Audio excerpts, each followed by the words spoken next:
When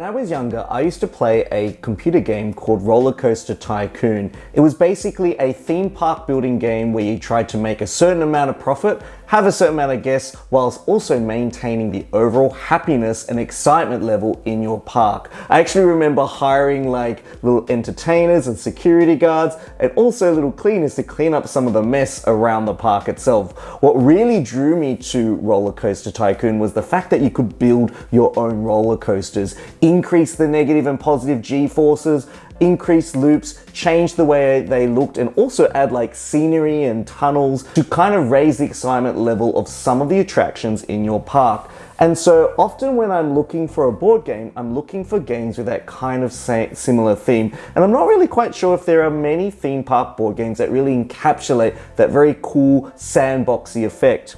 It did bring my attention to one game that I saw recently, and it's a game called Vomitland. It's a very quirky Euro worker placement game where you're basically taking a risk. You're going to go on a really big roller coaster ride, try and make sure that you can hold all the contents of your lunch down, and hopefully you'll be able to garner the most happiness from your thrill ride experience. Hi, my name's Danny. I'm an avid modern board gamer from Australia who loves sharing my passion for board gaming with you, my friends, and my family. Come and join me for this journey as we go loop the loop and take a ride theme park wise. Whoa! Oh my goodness! Danny, what are you doing? Oh, I'm imagining that I'm on this really awesome roller coaster ride in this board game called Vomitland.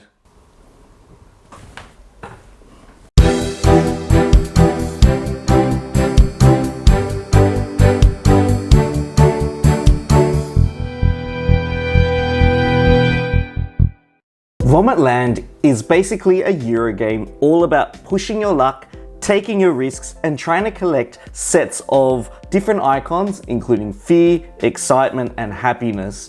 Players are going to be doing this by riding the roller coaster, trying to put their body through different roller coaster maneuvers without trying to make themselves feel sick, because if you could kind of reach the limit of your sickness, you'll have to exit the ride and head to the recovery area. Players throughout the game are going to be able to visit the store to get special ability cards, which help them kind of cope with some of the stresses and excitement of visiting a theme park, but also go to the toilet to kind of reduce and maintain their health, as well as trying to force their way to the front of the queue to then be able to ride the roller coasters again. And so in this game, what you're essentially going to be doing is taking a risk. You're going to be positioning yourself a part of the roller coaster, and as you draw cards, which fills up this roller coaster track that kind of goes off the board, you're going to decide at the end of your turn to either stay on or get off the ride. And so basically, if you couldn't handle that loop-de-loop or that jump or that corkscrew, you might be saying,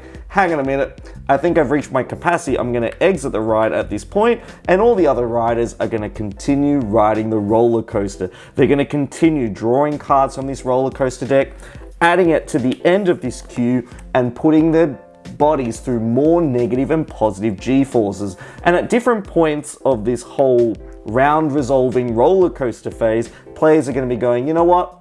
I think I've reached my limit. I'll need to exit the ride now. And you keep going until there's one person left on the roller coaster. The one person left must then have a critical moment. They must decide whether to exit the roller coaster with the player that just exited or to push the limit. And when they push the limit, they have to draw cards from the roller coaster deck equal to the number of sickness dots that they don't have on their wheel. So for example, if my little passenger had 5 empty sickness dots, I'd have to draw 5 roller coaster cards and add them and take all of their effects. If I had, for example, if I was on the brink of kind of throwing up and I had 4 sickness dots and 1 without, I'd draw 1 roller coaster card. And so the reason why you kind of want to go as far as you can along this roller coaster track is that wherever you get off, you get to pick a card up until the point that you got off. And so what you're trying to essentially do is pick cards that not only give you victory points, but they satisfy one of these or multiple of these objectives that are listed in the corner of this board. Now, the objectives are going to involve collecting icons of the same type. It might be having maneuvers that don't have bath symbols on them, or it might be collecting pairs of maneuvers that you really enjoy. Maybe you like going loop to loop multiple times, and so you've done that. So the objectives are almost like thematically a collection of your thrill ride experiences. Maybe you've just become this great roller coaster explorer, and there's a lot of actual YouTube videos online where people have filmed just in the front row seat of roller coasters, so people at home can kind of ride the roller coasters. This kind of emulates that same sort of feeling. At the end of the game, what you want to be able to do is to get points from your objectives and do so before the other players complete it. You also want to collect roller coaster cards with victory points on them, but also for every set of 3 excitement, fear, and happiness icons, so a trio of icons that you get, you'll also get some victory points too. And so you're not only managing the risk versus reward of traveling down this track, you're trying to collect things and collect, I guess, your experiences. You're trying to use powerful item cards from the store. There are certain cards that prevent other players from getting off the roller coaster early. There's fast pass cards that allow you to skip the queue.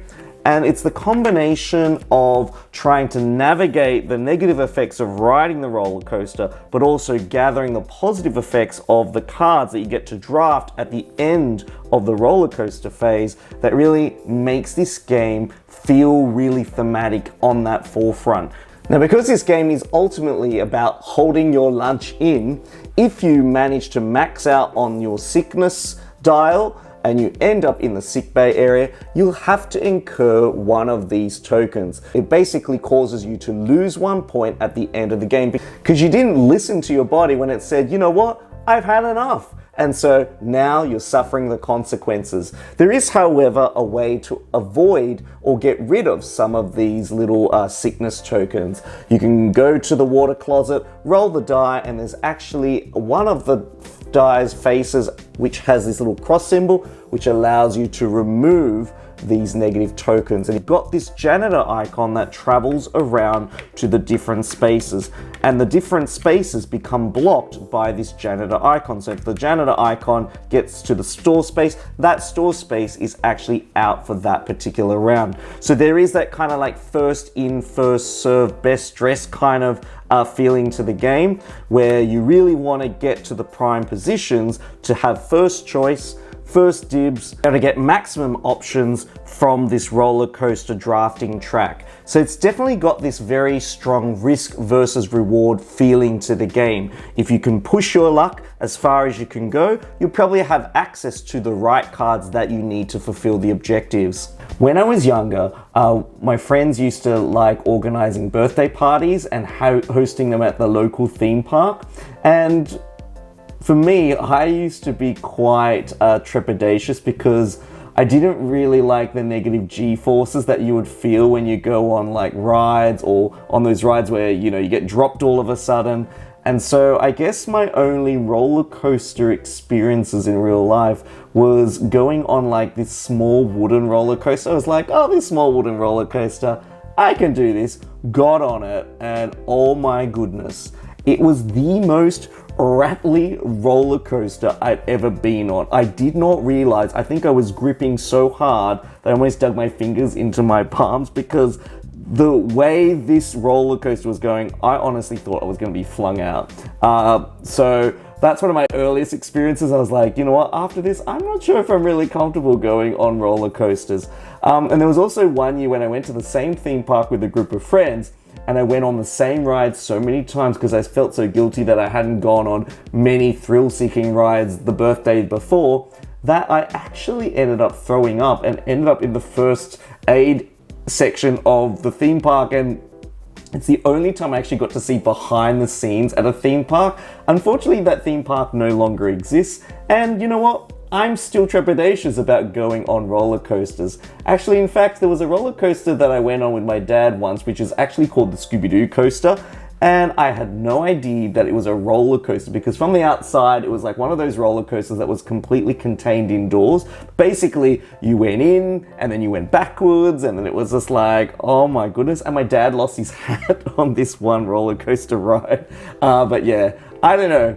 I don't really like the unexpected feelings of going up and down on roller coasters. So I kind of like taking the safe option and, you know, sticking to roller coaster or theme park themed board games instead. But one of the things that comes up in this game is there are these special cards that basically are like feature cards that make the roller coaster super cool.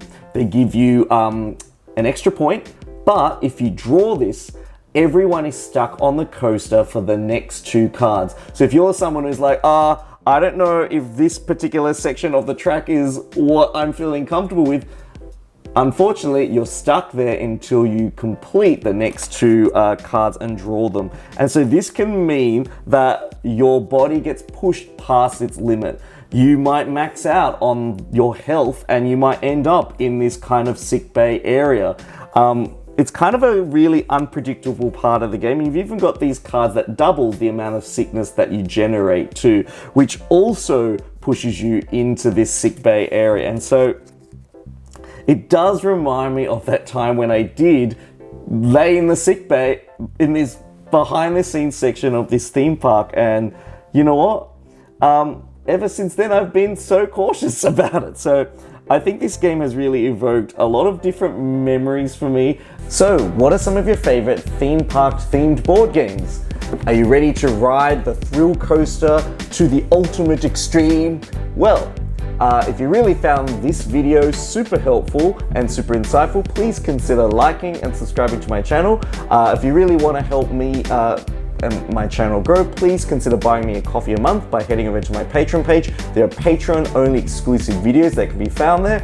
Otherwise, check out some of the other videos on my main YouTube channel page. This is Danny signing out. I can't wait to bring you more awesome wholesome board game quality content in the near future. See you soon. Goodbye.